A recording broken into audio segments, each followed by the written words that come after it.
Fala pessoal, tudo bem?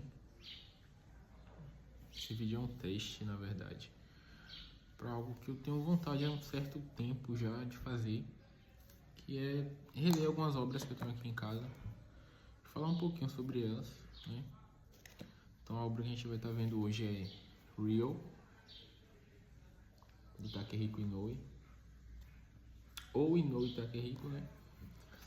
E aí eu já li, na verdade, mas eu vou reler, tem um tempinho que eu fiz a leitura, e vou trazer minhas considerações, o que eu achei desse volume, o primeiro volume. Daqui a pouquinho. A gente tem uma das capas aí, achei bem bonita, na verdade. Nomiya, que é um dos principais da série, e ele basicamente é responsável por causar um acidente de moto, onde uma menina acaba por ficar paraplégica, né? Então a gente vai ver alguns dos pensamentos dele sobre não conhecê-la, sabe? Foi só mais uma menina que caiu no papinho dele e topou sair de moto com ele. E que ele se responsabiliza por isso, né? Que ele acabou fazendo isso com ela, né? Que ele sequer lembra da voz dela, de como ela era, né? De fato, ela não era nada especial pra ele. Foi só alguém que caiu na conversa dele. E eu acho interessante do ponto de vista masculino, talvez, de como ele tenta assumir essa responsabilidade para amenizar a própria culpa, né, sobre a situação. Durante o mangá a gente vai ver que ele encontra o segundo protagonista, que é o Kagawa. Eu vou me aprofundar mais nele depois, mas eles acabam tendo uma disputa de basquete, né, porque eles se encontram enquanto Nomiya leva essa menina para passear. E aí, novamente, ele sobre esse questionamento de como era o sorriso dela, né? Eu não sei nada dela. Como é que se deu tudo isso?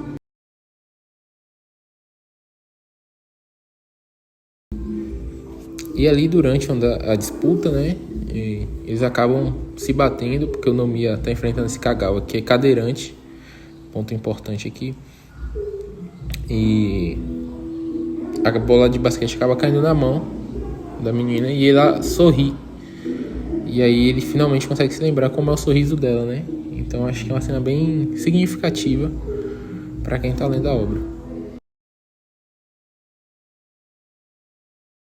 Logo em seguida a gente vê o Kagawa, que é o outro protagonista, indo visitar um amigo que aparentemente tem um problema degenerativo, né?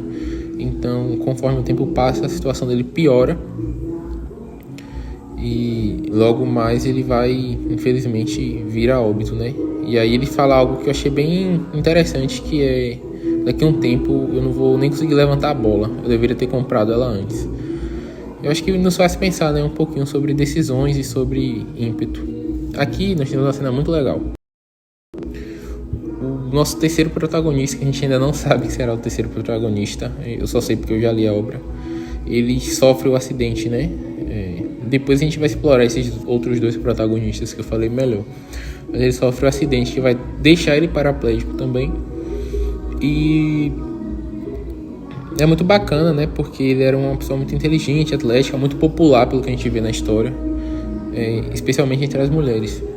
E aqui eu trago um adendo muito bacana, assim. Eu acho que não é o ponto central da obra, mas sobre o papel da mãe, né? O que é a mãe para os filhos.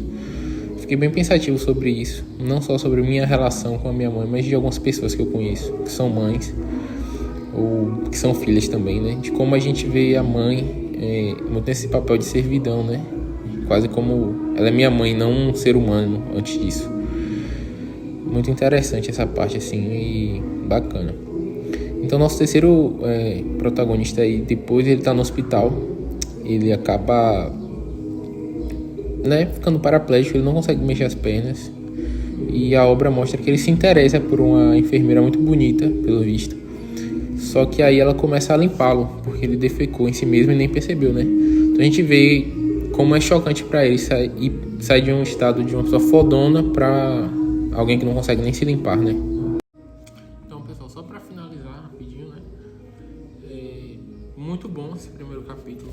A níveis de obra, assim, acho que tem uma boa introdução de personagens. Pra mim é mais claro porque eu já vi os próximos capítulos, já li anteriormente, mas a sutileza até de introdução de personagens não principais, né? Eu vou tentar melhorar a qualidade dos vídeos em relação a isso, mas eu acho muito bacana, assim, como a gente vê muito ímpeto do jovem, como a gente consegue refletir isso na nossa história, né? Como a gente se acha muito maduro às vezes e na verdade não somos, como a gente só quer atender nossas próprias vontades, né?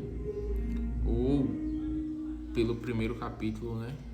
Tendo isso aqui como base, como muito dos nossos comportamentos também são em busca de aprovação de alguém ou de algum ciclo, algo que eu percebo muito.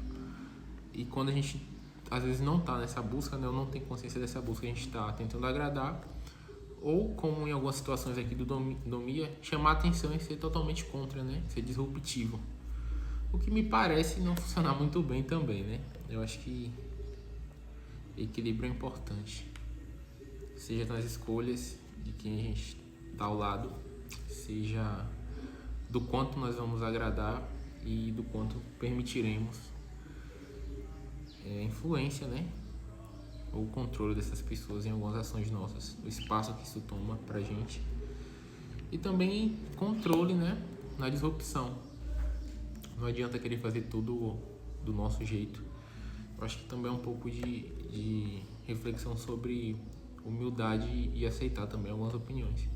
Mas de fato me parece que o desequilíbrio reina não só na obra, como com algumas pessoas também, né? Não tô me incluindo fora disso não, tá? Mas assim, muito bom, primeiro capítulo, introdução de personagens. O storytelling também muito bom, como introduz, como o basquete ele serve como uma cola, né? Ele vem ligando tudo assim. E me parece que o basquete não é o ponto central, mas é a linha, né? É uma linha que conecta histórias. E como eu não consegui retratar perfeitamente, mas como a vida é, sabe? Como a vida às vezes te faz pensar que você tá em uma guinada e ela vai lá e te coloca de novo na lama, te joga no chão, te molha de chuva, né? Então, acho que é isso. Valeu e espero que eu possa gravar mais vídeos, né? Tamo junto.